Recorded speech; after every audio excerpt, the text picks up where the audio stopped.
Dan selamat kita akan mendengarkan kebenaran firman Tuhan. Saya pribadi mengucap syukur kepada Tuhan karena kesempatan ini adalah waktu yang Tuhan boleh kerjakan bagi saya pribadi. Dan tak lupa berterima kasih juga kepada Bapak Ibu Gembala di sini yang sudah mengundang kami setahun lebih. Ya, sebagai informasi memang bahwa kami saudara sudah ada 3 tahun lebih di dalam pelayanan, diundang untuk khotbah, dan biasanya kami akan menurutkan undangan dan mengunjungi sesuai dengan urutan tersebut. Makanya kesempatan ini baru bisa terpenuhi di sini. Tetapi saya ingin percaya ini kesempatan yang istimewa. Amin. Karena tidak pernah kami untuk mengatur perayaan hari raya Kristen yang ini harus di sini, yang itu harus di situ, tidak. Jadi semua mengalir. Karena hari ini adalah hari spesial. Amin. Kita sama-sama boleh merayakan kebangkitan Tuhan Yesus, dan kami boleh melayani di sini dalam perayaan yang luar biasa ini. Puji Tuhan. Saya dan hamba Tuhan di sini sebenarnya sahabat lama. Kami sama-sama dididik oleh pendeta J.O. Wotula sebagai orang tua rohani, dan saya pribadi menganggap dan dianggap sebagai anak angkat dari keluarga hamba Tuhan ini. Puji Tuhan. Saudara di dalam Tuhan Yesus Kristus, tentu kesempatan ini kita akan sama-sama melihat dari sejarah, dari kejadian, dari peristiwa tentang kebangkitan Tuhan Yesus. Tadi malam saya mempersiapkan ini dan saya begitu terberkati saudara, karena Tuhan percayakan rahasia firman Tuhan ini bagi saya, tentu memberkati saya, dan saya akan bagikan. Kiranya menjadi berkat bagi kita semua yang mendengar. Puji Tuhan. Saudara di dalam Tuhan Yesus Kristus, soal kebangkitan sendiri itu sebenarnya sesuatu yang bukan menjadi kepercayaan dari orang Yahudi. Jadi orang Yahudi percaya kebangkitan itu bukan pada saat seperti yang Yesus katakan 3 hari setelah mati. Tetapi mereka percaya itu akan terjadi ketika hari kiamat. Ya. Nah, makanya kalau kita perhatikan saudara, ketika Yesus dipanggil untuk menyembuhkan Lazarus dan didapati sudah mati, di dalam Yohanes 11 ayat 23, Yesus berkata kepada Marta begini, saudaramu akan bangkit. Dan apa yang menjadi jawaban dari Marta? Marta menjawab dalam Yohanes 11 ayat 24, satu ayat setelahnya, kata Marta kepada Yesus, aku tahu bahwa ia akan bangkit pada waktu orang-orang bangkit pada akhir zaman. Jadi seperti itu keyakinan mereka pada saat itu. Dan malah ada sekelompok orang Yahudi yang terdiri dari imam-imam dan orang-orang kaya yang kita kenal orang Saduki. Mereka tidak percaya tentang kebangkitan. Itu ditulis juga di dalam Matius 22 ayat 23. Orang Saduki yang berpendapat bahwa tidak ada kebangkitan. Nah, saudara di dalam Tuhan Yesus Kristus, makanya penting bagi Yesus untuk berkali-kali menampakkan diri setelah kebangkitannya. Sekali lagi, penting bagi Yesus untuk menampakkan dirinya setelah dia bangkit. Kita tahu Yesus menampakkan diri kepada Maria Magdalena, kepada perempuan-perempuan yang lain, kepada Petrus,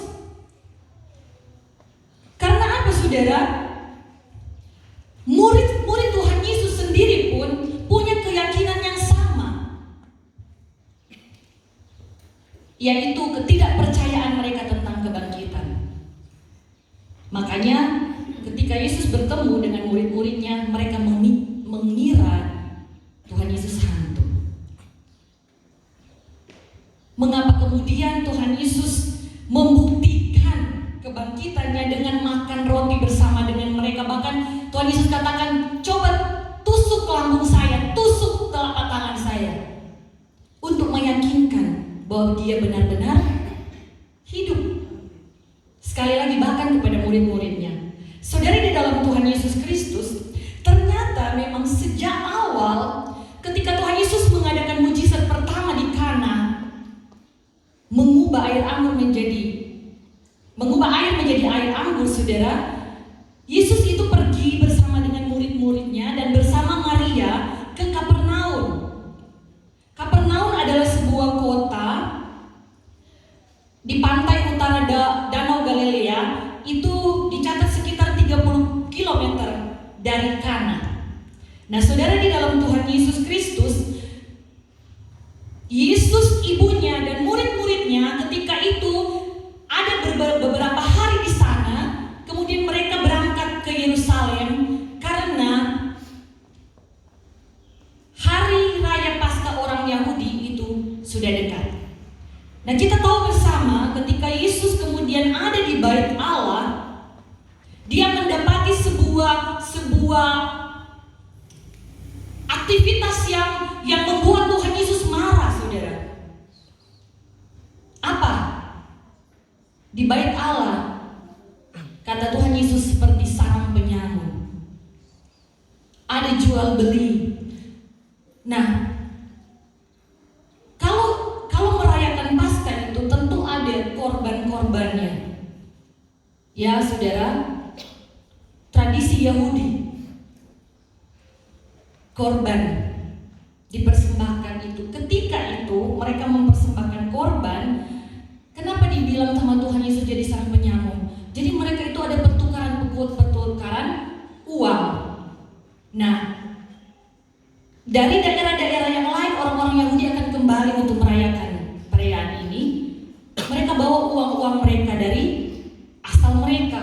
Ketika ditukar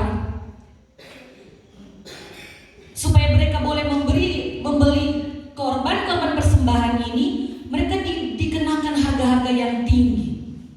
Dan juga banyak alasan. Dicari-cari, karena kalau yang dipersembahkan itu harus yang sempurna. Jadi tidak boleh ada cacat dari korban persembahan ini. Jadi imam-imam kepala itu mencari-cari alasan supaya bisa dibayar dengan uang. Istilah sekarang bilang boleh mau seleng.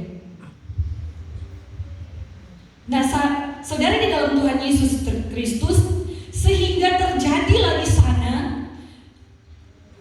Bait Allah itu dipakai sebagai tempat untuk jual beli transaksi itu, saudara. Nah, pada saat itu kalau kita perhatikan di dalam Yohanes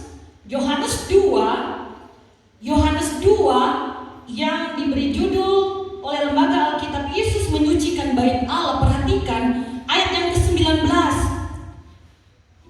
Jawab Yesus kepada mereka, rombak bait Allah ini, dan dalam 3 hari aku akan mendirikannya kembali.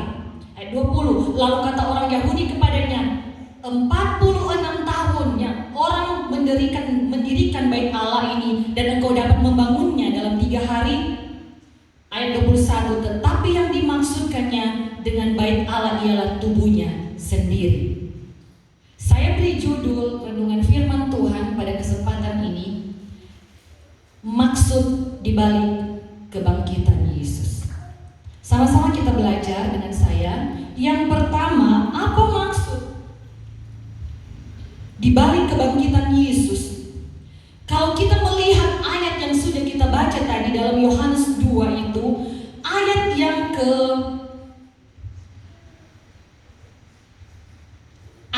ke-22. Ayat 22, perhatikan saudara. Yohanes 2 ayat 22, kemudian sesudah ia ia bangkit dari antara orang mati, baru teringatlah oleh murid-muridnya bahwa hal itu telah dikatakannya, dan mereka pun percaya akan kitab suci dan akan perkataan yang telah diucapkan Yesus. Ironis sekali, saudara. Murid-muridnya baru percaya perkataan firman, baru percaya perkataan Tuhan Yesus tentang dia akan mati dan bangkit ketika dia benar-benar melakukan itu. Jadi kejadian di Yohanes ini belum percaya mereka waktu Tuhan Yesus menyucikan bait Allah. Jadi di ayat 22 ini kemudian, jadi setelah kejadian ini ada kejadian ketika Yesus benar-benar bangkit, saudara, murid-muridnya percaya akan kitab suci dan akan perkataan yang telah diucapkan oleh Yesus. Apa artinya bagi saya dan saudara? Apa maksud dibalik kebangkitan Tuhan Yesus ini?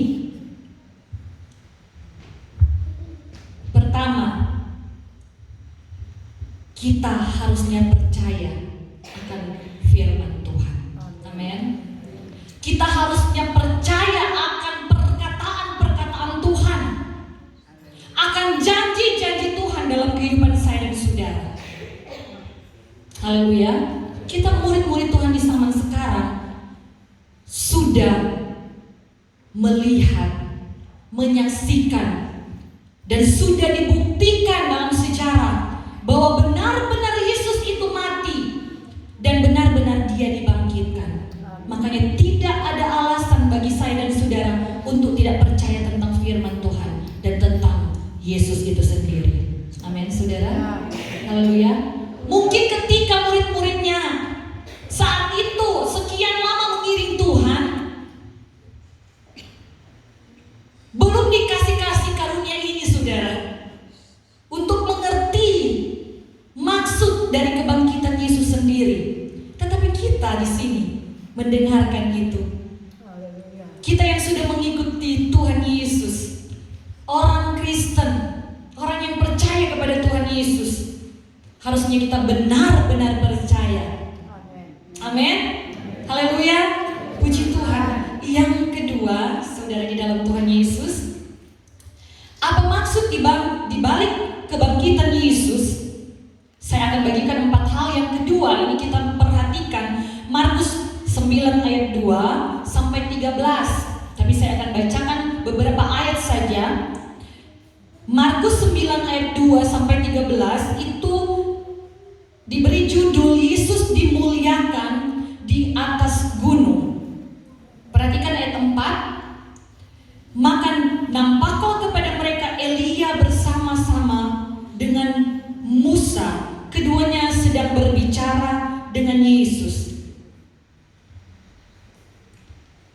Ayat yang ke-7, maka kita lompat, datanglah awan menaungi mereka dan dari dalam awan itu terdengarlah suara, inilah anak yang kukasihi, dengarkanlah dia. Ayat 8, dan sekonyong-konyong waktu mereka memandang sekeliling mereka, mereka tidak melihat seorang pun murid-muridnya pun lagi bersama mereka kecuali Yesus seorang diri. Ayat 9, pada waktu mereka turun dari gunung itu, Yesus berpesan kepada mereka supaya mereka jangan menceritakan kepada seorang pun apa yang telah mereka lihat itu sebelum anak manusia bangkit di antara orang mati. Perhatikan saudara di dalam Tuhan Yesus Kristus, Petrus, Yakobus dan Yohanes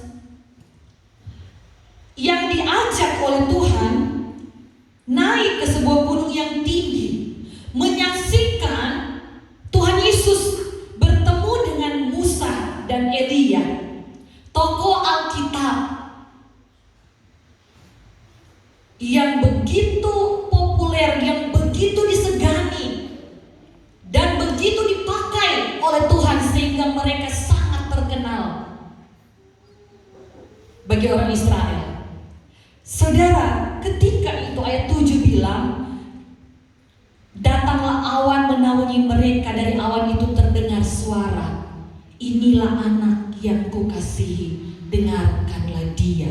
Sehingga tidak salah kemudian lembaga Alkitab memberikan judul Yesus dimuliakan di atas gunung. Tetapi kenapa saudara Yesus bilang kepada murid-murid yang bersama dengan dia ketika itu, jangan ceritakan kepada siapapun apa yang telah engkau lihat sebelum anak manusia bangkit di antara orang mati. Kita lanjut 2 ayat 10. Mereka memegang pesan tadi sambil mempersoalkan. Mereka kemudian membicarakan karena mereka bertanya-tanya satu dengan yang lain. Kalau ayat terjemahan yang lain saudara, apa maksud dengan bangkit dari orang mati?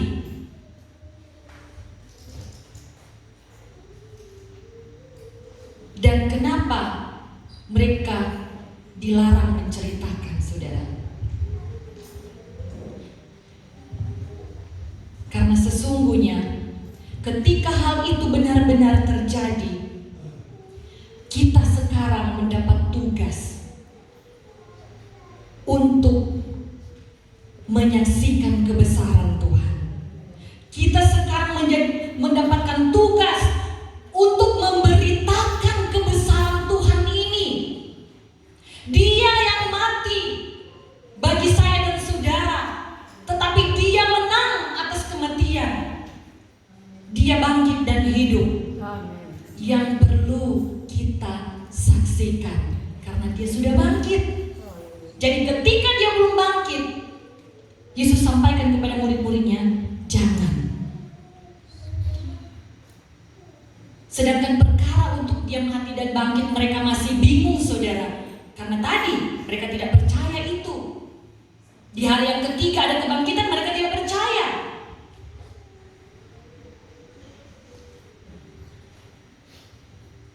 Makanya Tuhan bilang, sebelum anak manusia bangkit di antara orang mati, jangan ceritakan tentang kemuliaan Tuhan. Saksikan dulu supaya benar-benar dirimu sendiri percaya dan yakin tentang itu, sehingga kau mampu menjadi saksi Tuhan. Saya dan saudara, sudah berapa kali engkau mendengarkan tentang firman Tuhan ini bahwa Yesus sudah bangkit saudara. Mari engkau memberitakan kemuliaan Tuhan lewat kesaksianmu sebagai orang-orang yang percaya kepada Tuhan, yang betul-betul yakin akan kebangkitan Tuhan. Beritakan kemuliaan Tuhan untuk kemuliaan Tuhan. Amin. Haleluya. Haleluya saudara. Puji Tuhan. Karena sesudah anak manusia bangkit dari antara orang mati, maka kita perlu mendengarkan dia dan menceritakan kemuliaannya. Yang ketiga, apa maksud dibalik kebangkitan Yesus? 1 Korintus 15. Di sana banyak ayat saudara. 1 Korintus 15. Kita perhatikan pembacaan firman Tuhan ini.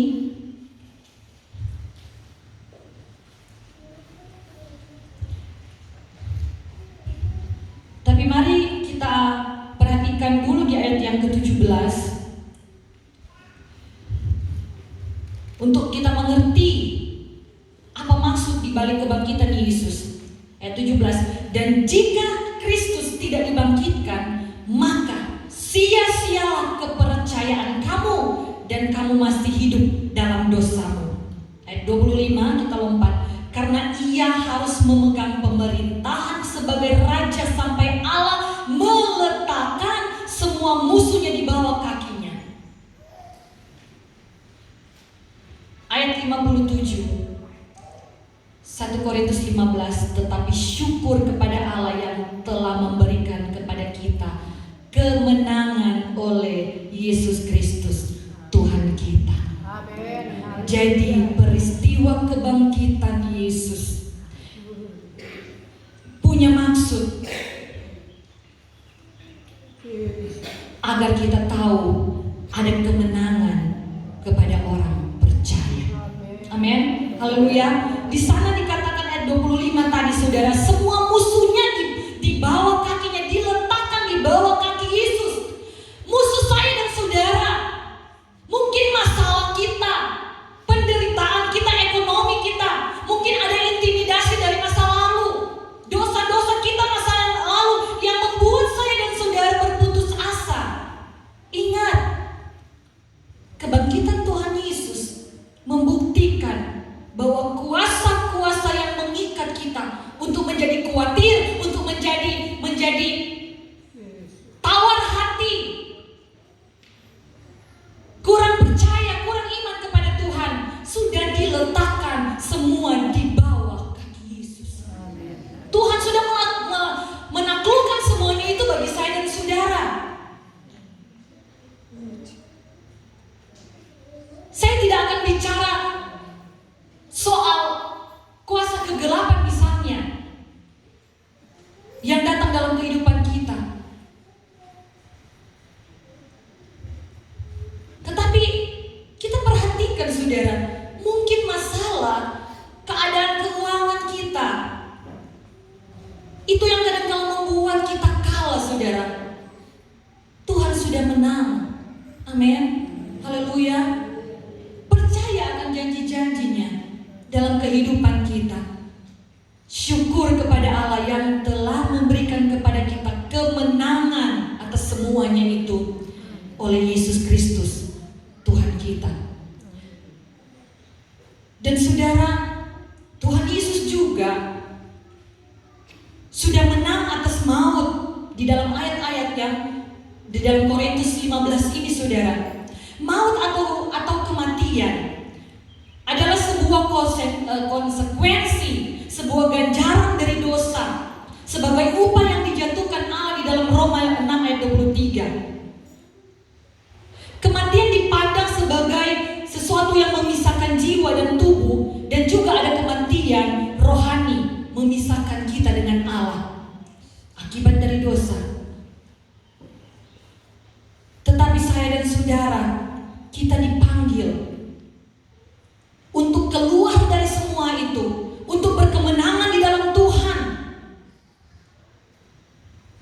Seperti Galatia 5 ayat 13, kamu telah dipanggil untuk merdeka. Amin. Haleluya. Setiap kutuk-kutuk dosa itu sudah dipatahkan oleh kematian dan kebangkitan Tuhan Yesus. Tetapi selanjutnya kalau kita lihat Galatia 5 ayat 13, memang kamu telah dipanggil untuk merdeka, tetapi janganlah kamu mempergunakan kemerdekaan itu sebagai kesempatan untuk kehidupanmu dalam dosa, melainkan layanilah orang yang lain oleh kasih. Jadi ada hal yang harus kita kerjakan saudara, sebagai ucapan syukur kita kepada Tuhan. Amin. Haleluya. Puji Tuhan, kita sudah merdeka. Tetapi jangan kemerdekaan itu kemudian membuat kita untuk menghidupi dosa atau hidup dari dosa itu. Kita sudah tahu itu dosa. Kita mau dibelenggu lagi dengan dosa. Haleluya. Yang keempat, yang terakhir, apa maksud dibalik kebangkitan Yesus?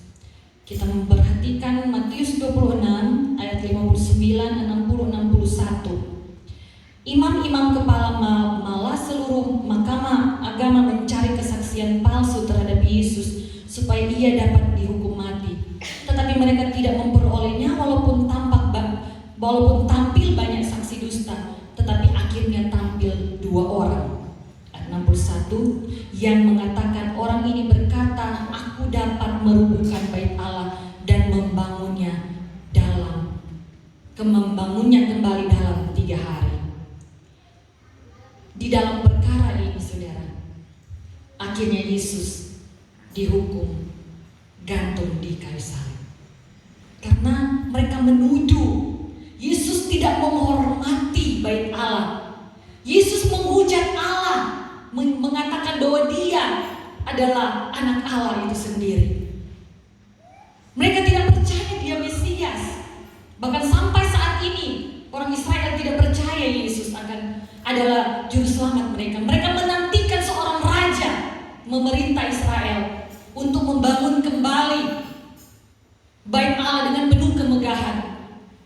seperti yang dibangun oleh Salomo. Mereka mau Israel itu dipulihkan dalam keadaan fisik seperti itu. Tetapi sesungguhnya yang Tuhan inginkan adalah pemulihan secara rohani. Dan kita orang-orang Israel yang terpilih menjadi orang-orang Israel rohani. Kita dibangun dalam bangunan rohani. Amin. Haleluya. Puji Tuhan. Bait Allah itu saya dan saudara harus dibangun dalam kehidupan kita. Nah, inilah yang menjadi alasan saudara. Saya katakan tadi karena mereka menganggap itu sebagai hujatan. Masa sekian tahun kami membangun bait Allah, tetapi engkau hanya akan engkau akan robohkan, engkau akan kemudian bangun dalam 3 hari. Dianggap dia menghujat Allah saudara. Dan Yesus disalibkan. Untuk itu saudara, maksud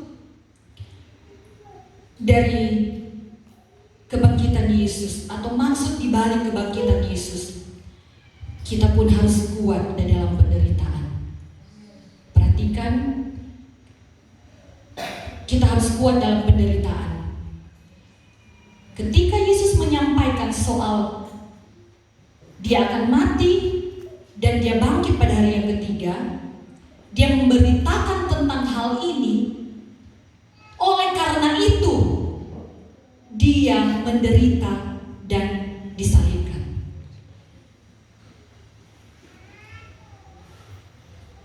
Jadi justru berita kematian dan kebangkitan Yesus yang sama-sama kita dengarkan saat ini, itulah yang membuat dia menderita.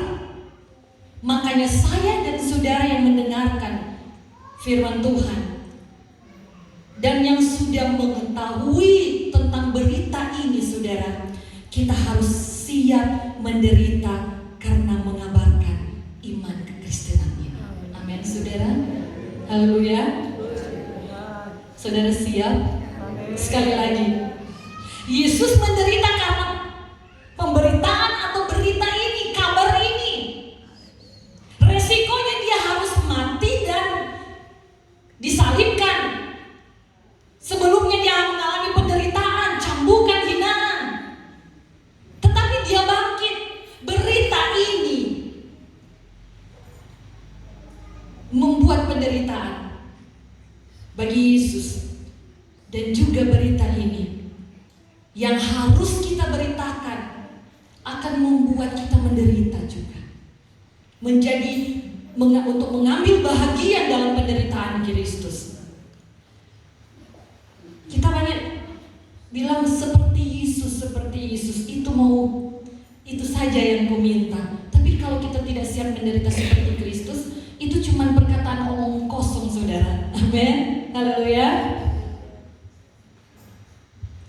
Mari perhatikan Filipi 1 ayat 29. Sebab kepada kamu dikaruniakan bukan saja untuk percaya kepada Kristus, melainkan apa saudara? Juga untuk menderita untuk Dia. Sekali lagi, sebab kepada kamu dikaruniakan bukan saja untuk percaya kepada Kristus, melainkan juga untuk menderita untuk Dia. Amin. Haleluya saudara. Tetapi firman Allah menjamin, ada kabar baik bagi kita semua. 1 Korintus 10 ayat 13. Pencobaan-pencobaan yang kamu alami adalah pencobaan-pencobaan biasa yang tidak melebihi kekuatan manusia, sebab Allah setia. Dan karena itu ia tidak akan membiarkan kamu dicobai melampaui kekuatanmu. Penderitaanmu penderitaan biasa, tidak melebihi kekuatanmu. Sebab Allah setia, kata firman Tuhan, pada waktu kamu dicobai, Ia akan memberikan kepadamu jalan keluar sehingga kamu dapat menanggungnya. Amin, saudara. Ternyata penderitaan itu ada batasnya. Ternyata masalah itu ada time limitnya, ada batas waktunya. Tidak akan lebih lama dari apa yang bisa kita tanggung. Tidak akan lebih berat dari apa yang bisa kita pikul. Ada jalan keluar sehingga kita dapat menanggungnya. Karena itu pula Paulus penuh dengan keyakinan dalam Roma 8 ayat 18. Di sana firman Tuhan ditulis oleh Paulus, sebab aku yakin bahwa penderitaan zaman sekarang ini tidak dapat dibandingkan dengan kemuliaan yang akan dinyatakan kepada kita. Itu pengharapan kita. Di dunia ini hanya sementara, Bapak Ibu. Hanya sementara. Dan kalau engkau pun dikaruniakan untuk menderita sampai akhir hidupmu, pengharapanmu jangan taruh di dunia ini. Pengharapanmu taruh di padang kekekalan. Amin. Haleluya. Di sana surga yang mulia, saudara. Ada kemuliaan yang akan dinyatakan kepada kita. Paulus pun berkata di dalam 1 Korintus 15 ayat 58.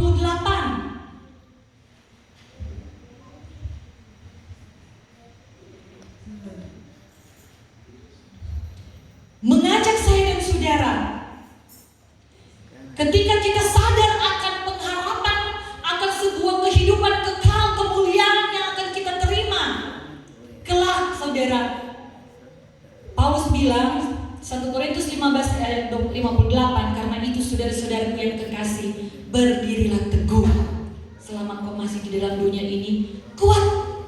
Amin. Jangan goyah dan giatlah selalu dalam pekerjaan Tuhan, sebab kamu tahu bahwa persekutuan dengan Tuhan, di dalam persekutuan dengan Tuhan, jerih payahmu tidak sia-sia.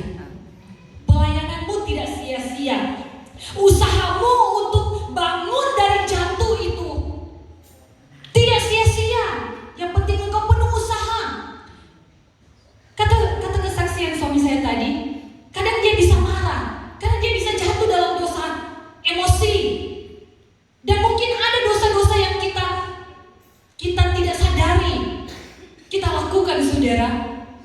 Kita masih manusia. Ada waktunya iman kita terpuruk, ada waktunya iman kita naik.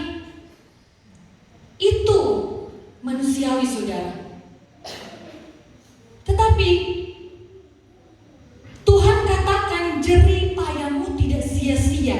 Ketika engkau ada usaha untuk bangkit lagi dari hal yang menjatuhkan, kuat lagi dari setiap kelemahan, saudara, tidak sia-sia, saudara. Amin. Tuhan menghargai itu. Jangan masa bodoh. Amin. Mungkin ada orang-orang yang merasa sudah tidak layak datang di ibadah. Saya punya kesalahan, saya punya dosa. Tadi kita harusnya menang dari dosa dengan tindakan kita untuk kokoh dalam pengharapan bahwa ada pengampunan. Amin. Sudah tidak mau datang di gereja misalnya, merasa tidak pantas, tidak layak. Saudara,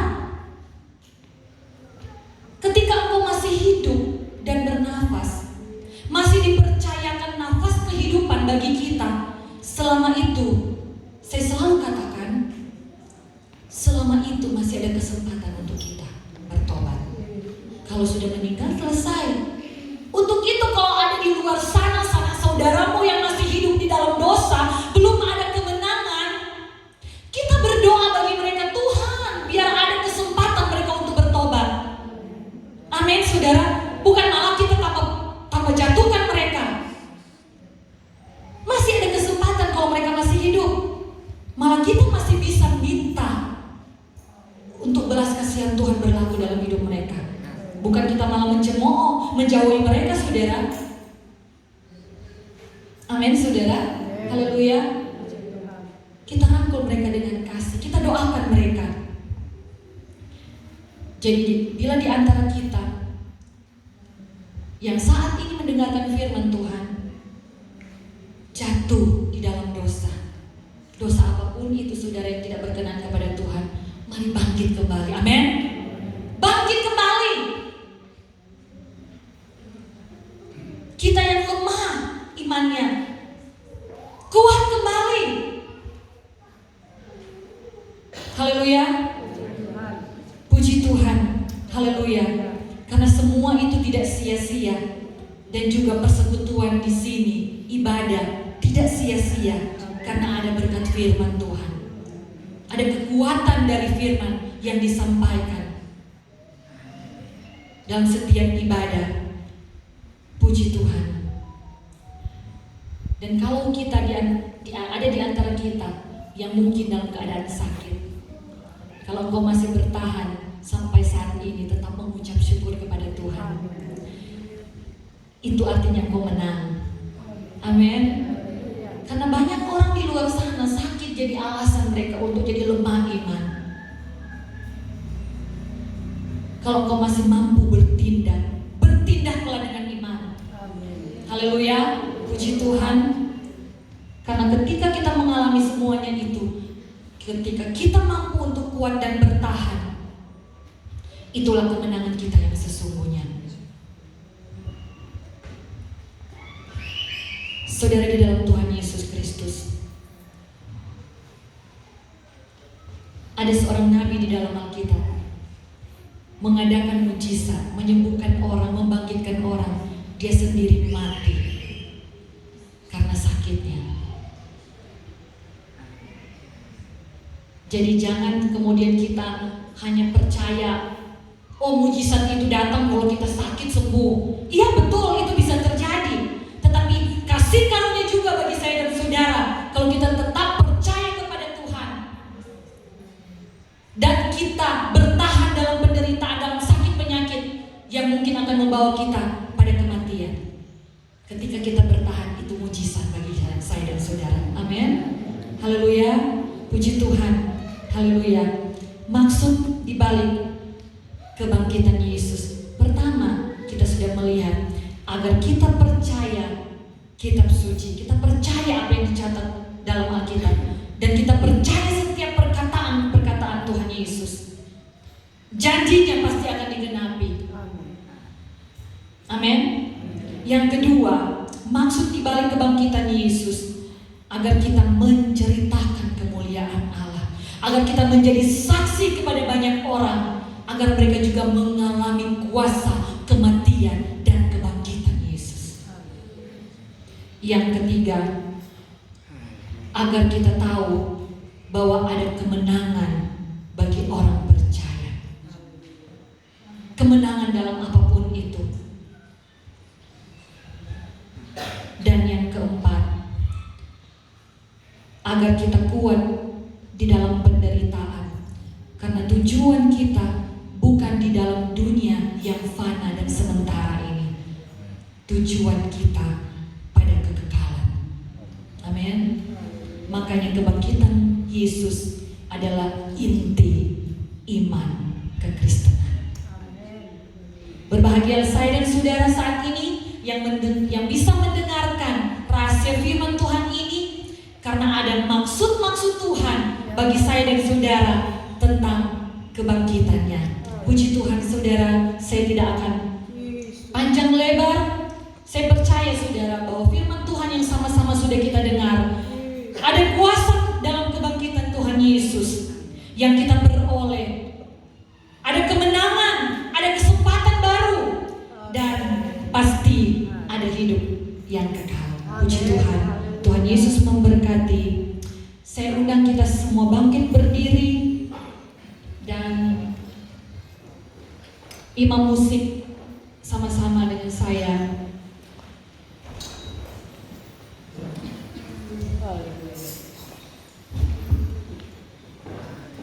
Puji Tuhan, haleluya. Puji Tuhan. Kita akan sama-sama bersyukur setelah kita